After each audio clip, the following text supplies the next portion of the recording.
ಸತ್ತು ಸ್ವರ್ಗ ಸೇರು ಅಂತಾರೆ, ಆದ್ರೆ ಬದುಕಿದ್ದಾಗಲೇ ಸ್ವರ್ಗ ನೋಡ್ಬೇಕು ಅನ್ಕೊಳ್ಳೋಂತವ್ರು ಈ ಒಂದು ದೇವಸ್ಥಾನಕ್ಕೆ ಒಂದ್ಸಲ ಆದ್ರೂ ಭೇಟಿ ಕೊಡ್ಲೇಬೇಕು.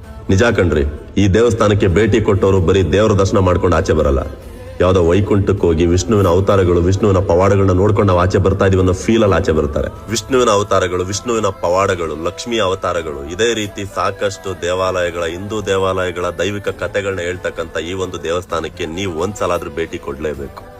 ಬೇರೆ ದೇವಸ್ಥಾನಗಳಲ್ಲಿ ಯಾರೋ ಪೂಜಾರಿ ಅವರು, ಯಾರೋ ಹರಿಕತೆ ಹೇಳ್ತಕ್ಕಂಥವ್ರು ಕಥೆಗಳನ್ನ ಹೇಳ್ತಕ್ಕಂಥದ್ದನ್ನ ನೀವು ಕೇಳಿರ್ತೀರಾ. ಆದ್ರೆ ಈ ದೇವಸ್ಥಾನದಲ್ಲಿ ಇಲ್ಲಿನ ವಿಗ್ರಹಗಳೇ ನಿಮ್ಗೆ ಕಥೆಗಳನ್ನ ಹೇಳ್ತವೆ.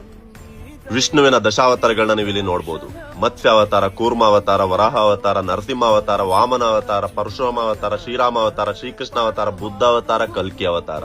ಅದೇ ರೀತಿ ಶ್ರೀ ಮಹಾಲಕ್ಷ್ಮಿಯ ಅವತಾರಗಳು, ವೇದಾವತಿ, ಸೀತಾದೇವಿ, ರುಕ್ಮಿಣಿ ದೇವಿ, ರಾಧಾದೇವಿ, ಪದ್ಮಾವತಿ ದೇವಿ, ತುಳಸಿ ದೇವಿ.